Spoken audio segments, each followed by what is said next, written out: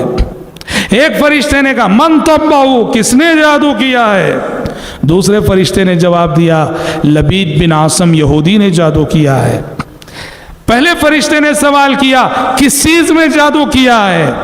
کہا کہ بالوں اور کنگھی میں جادو کیا ہے۔ پہلے فرشتے نے سوال کیا جادو کر کے کہاں ڈالا گیا ہے؟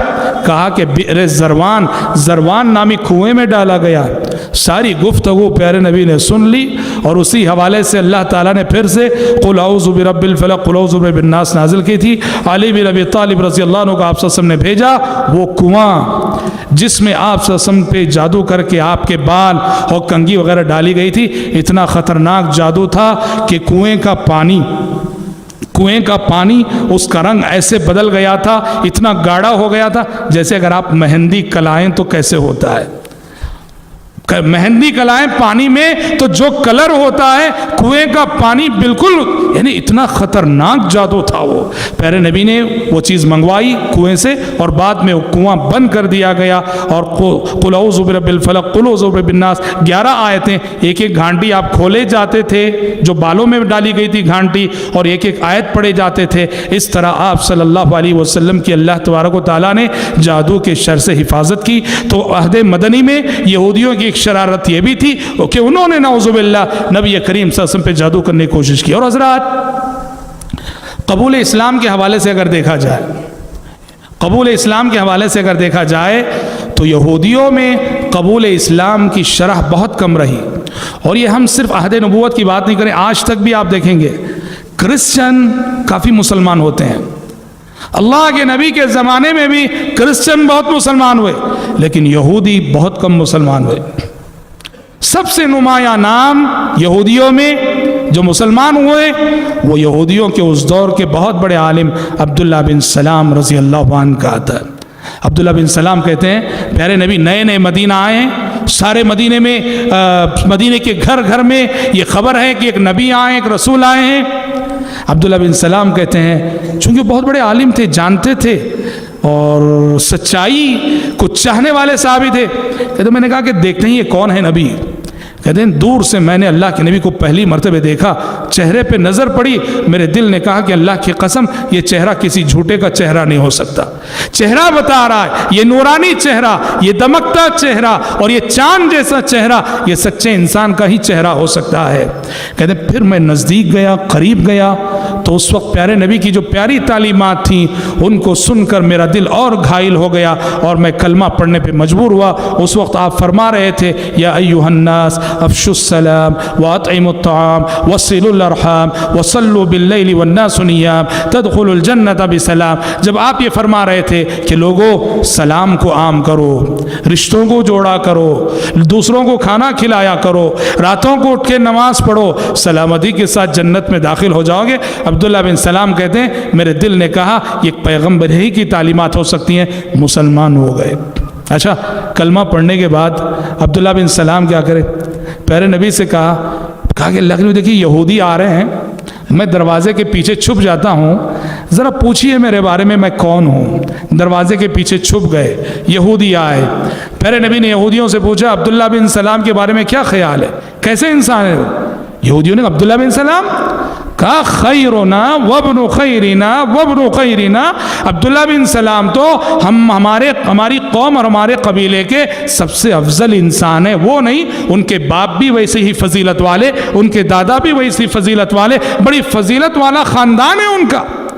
یہ کہنا تھا، عبداللہ بن سلام دروازے کے پیچھے سے نکل آئے اور کہا اشہد ان لا الہ الا اللہ واشہد ان محمدًا عبدہ ورسولہ۔ یہودیوں کے قدموں تلے سے زمین کھسک گئی، اور ایک منٹ پہلے خیرنا وابن خیرنا وابن خیرنا کہنے والے یہودیوں نے کہا شرنا وابن شرنا وابن شرنا، ہم میں کا سب سے برا انسان ہے یہ بھی، ان کا باپ بھی، ان کا دادا بھی، ان کا خاندان بھی ایسا ہی تھا۔ یہودی مزاج اس کو کہتے ہیں، یہودی طبیعت اس کو کہتے ہیں جی۔ ایک منٹ پہلے جو خیر تھے ان میں اسلام قبول کرنے کے ساتھ شر ہو گیا وہ۔ تو کرسچنوں کے مقابلے میں یہودیوں میں قبول اسلام کی شرح بہت کم ہے. ہاں کرسچنز، جیسا کہ میں نے کہا کہ نبی کریم صلی اللہ علیہ وسلم کے زمانے میں مدینے میں نہیں تھے کرسچن، مدینے کے باہر سے آتے تھے، اور الحمدللہ کرسچنوں میں نتیجہ بھی نکلا، رزلٹ بھی نکلا. اس لیے قرآن مجید نے کہا لَتَجِدَنَّ أَشَدَّ النَّاسِ عَدَاوَةً لِلَّذِينَ آمَنُوا الْيَهُودَ وَالَّذِينَ أَشْرَكُوا. اے پیغمبر، مسلمانوں کے لیے دشمنی کے اعتبار سے سب سے بڑے دشمن یہودی ہیں، پھر مشرکین ہیں، لیکن وَلَتَجِدَنَّ أَقْرَبَهُمْ مَوَدَّةً لِلَّذِينَ آمَنُوا الَّذِينَ قَالُوا إِنَّا نَصَارَى. ہاں مسلمانوں سے محبت، اپنائیت اور ہمدردی کے اعتبار سے دیکھو کرسچن زیادہ قریب ہیں مسلمانوں سے. ذَلِكَ بِأَنَّ مِنْهُمْ قِسِّيسِينَ وَرُهْبَانًا وَأَنَّهُمْ لَا يَسْتَكْبِرُونَ. اس لیے کہ ان میں عاجزی رکھنے والے، انکساری رکھنے والے راہب پائے جاتے ہیں، قسیس پائے جاتے ہیں. اور قرآن نے کہا ان میں سے جو مسلمان ہوئے تھے، کلمہ پڑھے تھے، ان کی تعریف کرتے ہوئے کہا کرسچنوں کی جو مسلمان ہوئے وَإِذَا سَمِعُوا مَا أُنزِلَ إِلَى الرَّسُولِ تَرَى أَعْيُنَهُمْ تَفِيضُ مِنَ الدَّمْعِ مِمَّا عَرَفُوا مِنَ الْحَقِّ. کہ جب یہ اللہ کا کلام سنتے ہیں، جب یہ اللہ کا کلام سنتے ہیں، بے ساختہ ان کی آنکھوں سے آنسو بہ پڑتے ہیں. مفسرین نے اس آیت کی تفسیر میں اصحمہ نجاشی کا واقعہ ذکر کیا ہے کہ نجاشی جو حبشہ کے بادشاہ تھے اور قرآن سن کر حضرت جعفر کی زبانی مسلمان ہو گئے تھے، انہوں نے آنکھوں سے آنسو بہائے تھے. نجاشی نے وَإِذَا سَمِعُوا مَا أُنزِلَ إِلَى الرَّسُولِ کی آیت کا مصداق اصحمہ نجاشی جیسے عیسائیوں کو بتایا. ہاں اللہ کے نبی کے دور میں یہ بھی ہوا کہ بعض عیسائی ایسے بھی آئے جنہوں نے حق کو قبول نہیں کیا.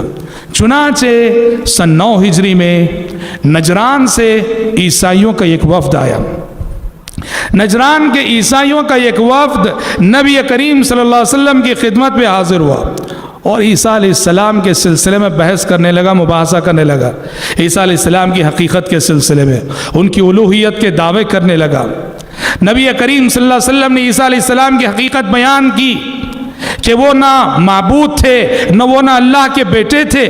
ان مثل عیسیٰ عند اللہ کمثل آدم.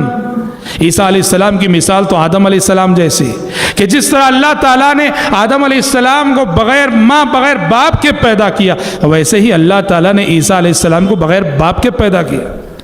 عیسیٰ علیہ السلام کی کم از کم ماں تو تھیں، آدم علیہ السلام کے نہ باپ نہ ماں. کہا کہ عیسیٰ کی حیثیت کو سمجھنا ہو تو آدم کو سامنے رکھو، عیسیٰ کی حیثیت تمہیں سمجھ میں آئے گی.